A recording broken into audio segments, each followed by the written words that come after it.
En la clase de hoy vamos a seguir con los atributos de la personalidad. Dijimos que eran 5: el nombre, el domicilio, el estado, la capacidad y el patrimonio. En la clase de hoy vamos a ver la capacidad. Nombre, domicilio y estado lo vimos en la clase anterior. ¿Qué es la capacidad? La capacidad es la aptitud para adquirir derechos y contraer obligaciones. Es decir, es esa posibilidad que tenemos de adquirir derechos. ¿Quiénes son capaces en nuestro sistema jurídico, en el sistema jurídico argentino? Desde hace unos años, la mayoría de edad se adquiere a los 18 años. ¿Quiénes son capaces para la vida civil? Los que adquieren en su plenitud todos los derechos y obligaciones, aquellos que hayan cumplido 18 años de edad. Eso lo dice el artículo 24 del nuevo Código Civil y Comercial. Tengan en cuenta que hasta el año 2014 la mayoría de edad se adquiría a los 21 años. Así que esto ha sido una modificación sustancial, no solo del código, sino de una ley anterior de mayoría de edad. Pero no todos tenemos capacidad. Hay personas a las que la legislación protege para que nadie las perjudique o para que no vean disminuido su patrimonio por alguna patología o por algún grado de vulnerabilidad. Entonces, tenemos incapaces. ¿Quiénes son los incapaces? Aquellos que no van a poder tener algún derecho o alguna obligación. Los incapaces tienen dos categorías. Hay incapaces de ejercicio y hay incapaces de derecho. Los incapaces de ejercicio son aquellos que pueden adquirir derechos, pero no pueden ejercerlos por sí mismos por alguna razón. ¿Quiénes son estos incapaces de ejercicio? Son las personas por nacer, que ya las vimos en algunas clases anteriores, las personas que porque no tienen la edad o maduración suficiente, el código considera que aún no adquirieron su capacidad, y aquellas personas que fueron declaradas incapaces por un juez a pedido o de la persona o de alguna otra persona que puede ser un familiar o el mismo estado.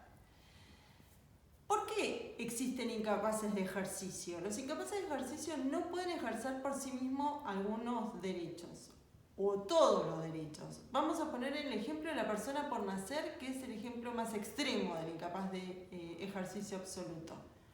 Una persona que está por nacer, vimos este ejemplo hace unas clases atrás. Estoy concebido en el seno materno y mi abuelo me quiere dejar una casa como regalo por mi nacimiento. ¿Puede dejarme mi abuelo una casa? Sí, indudablemente puede dejarme una casa, aunque yo todavía no haya nacido. Estoy adquiriendo derechos. Lo que por una razón obvia no voy a poder hacer es ejercerlo. Esto va a ocurrir también con un menor de edad. Los menores de edad pueden tener bienes a nombre de ellos. Seguro que tienen bienes a nombre de ellos, porque puede ser que su padre o su madre haya fallecido y cuando es declarado heredero, los bienes de su padre o de su madre ingresan a su patrimonio. Así que un menor de edad puede tener un bien a nombre suyo. Lo que no puede hacer es ejercer ese derecho. Es decir, no puede disponer del bien. Por ejemplo, el menor de edad puede adquirir una propiedad, pero no va a poder ni venderla ni alquilarla. ¿Quiénes pueden ejercer esos derechos de los que son incapaces de ejercicio? Sus representantes necesarios. ¿Quiénes son los representantes necesarios de los menores? ¿Son los padres o los tutores? Y de aquellas personas que hayan sido declaradas en juicio incapaces, ¿quiénes pueden ser declarados en juicio incapaces de ejercicio? Una persona que tiene una minusvalía mental, o una persona que tiene una incapacidad física importante, o un drogadicto, o un alcohólico. Estas personas que en algún momento no pueden tener dominio sobre su persona o sobre sus bienes, pueden ser declarados por un juez incapaz y se les nombra a una persona para que administre sus bienes. Esa persona que se encarga de administrar sus bienes se llama curador. Entonces, hay personas que si bien pueden adquirir derechos, no pueden ejercerlos. ¿Cuáles son? Estas que les acabo de detallar. Los menores por nacer, aquellas personas que por su edad o madurez no estén en condiciones de ejercer sus derechos, como dice el Código Civil y Comercial, y aquellas personas que hayan sido declaradas en juicio incapaces. No todos los menores son iguales. ¿Por qué no todos los menores son iguales? Porque el Código Civil y Comercial nuevo estableció una categoría y dice que se van a llamar adolescentes todos aquellos que tengan más de 13 años. ¿Hasta cuándo? Hasta los 18. ¿Qué importancia tiene esto? Es que esos menores algunos derechos pueden ejercer. Aunque sean menores de edad, tienen una incapacidad relativa porque hay algunos derechos que pueden ejercer. Por ejemplo, un chico que se sube a un medio de transporte, está sacando un boleto, en ese caso está haciendo un contrato de transporte. O si los mandan a hacer una compra al supermercado, están celebrando un contrato de compra-venta. Ustedes hacen un montón, ustedes que son la mayoría menores con esta característica, están entre los 13 y los 18, tienen una incapacidad relativa, porque hay algunas cosas que sí pueden hacer. ¿Puede casarse un menor de 18 años? Sí, puede casarse, solo con autorización de sus padres. Una vez que uno se casa con autorización de los padres, adquiere todos los derechos de la vida civil. Es decir, es como si yo hubiera cumplido 18 años aunque tenga 16.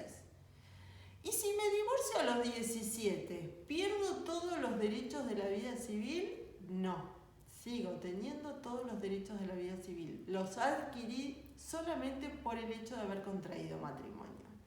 Existía una figura antes que era la emancipación, que ocurría a los 18 años, que era cuando la mayoría de edad era a los 21 y los padres podían habilitar a sus hijos a ejercer algunos derechos.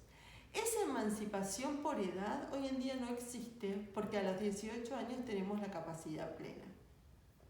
Y existe otra excepción a los menores de edad, que es cuando un menor se recibe de alguna carrera terciaria o universitaria. Pensemos en un chico que estudia en una escuela técnica, por ejemplo, y se recibe de maestro mayor de obra a los 17.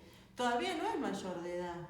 La mayoría de edad la va a adquirir un poco más adelante. Sin embargo, el código establece que para aquellos menores que tienen un título habilitante antes de adquirir la mayoría de edad, pueden ejercer esa actividad para la cual se recibieron como si fueran mayores de edad. Es decir, si el chico tiene 17 y fue maestro mayor de obras, puede celebrar un contrato de obra para hacer un inmueble, puede contratar mano de obra para que construyan una casa, puede despedirlos y puede estar en juicio por motivo de su actividad, es decir, porque no cumplió la obra o porque despidió a un empleado, etcétera, etcétera.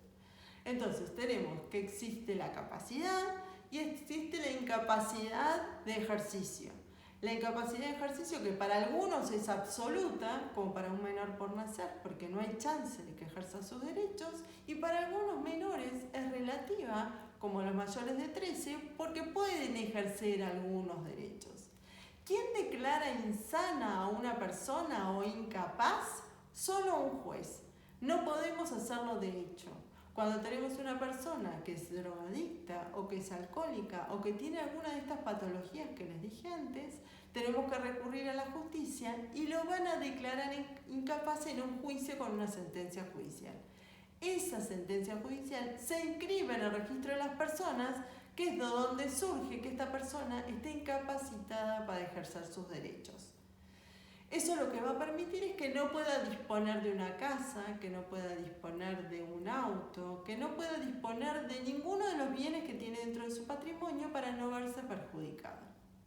Existe una figurita que son los inhabilitados, que si bien no son declarados incapaces, no pueden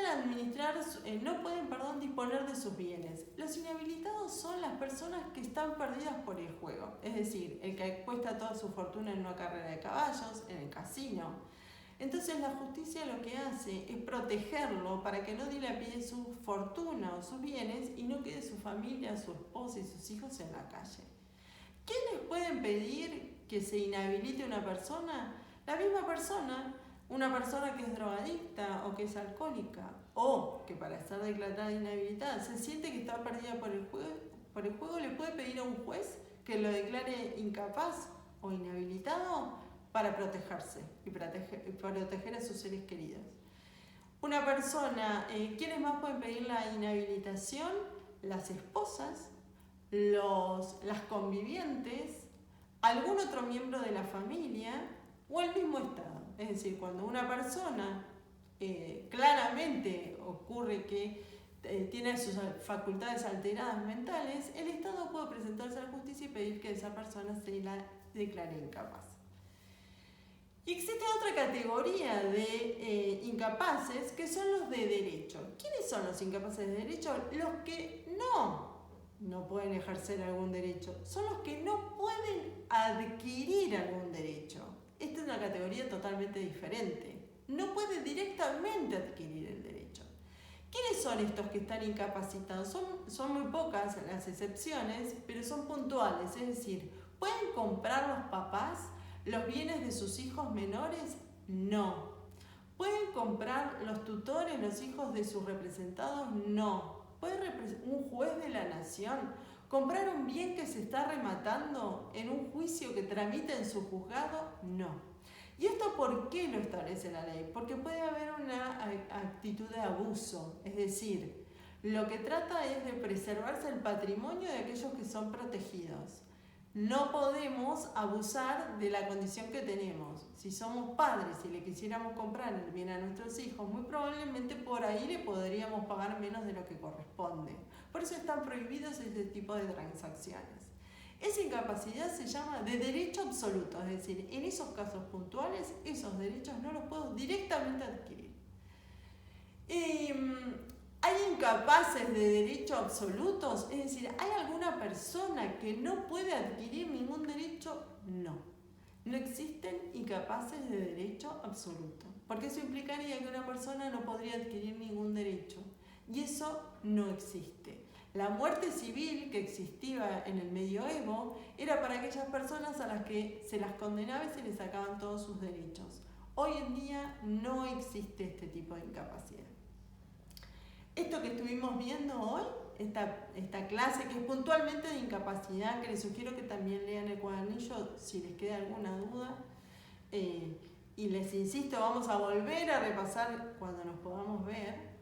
Les va a servir para resolver el caso práctico que les mandé, el segundo caso práctico que les mandé, para los que no hubieran todavía entregado. Bueno, en la próxima clase vamos a hablar del patrimonio, que es el último atributo de la persona.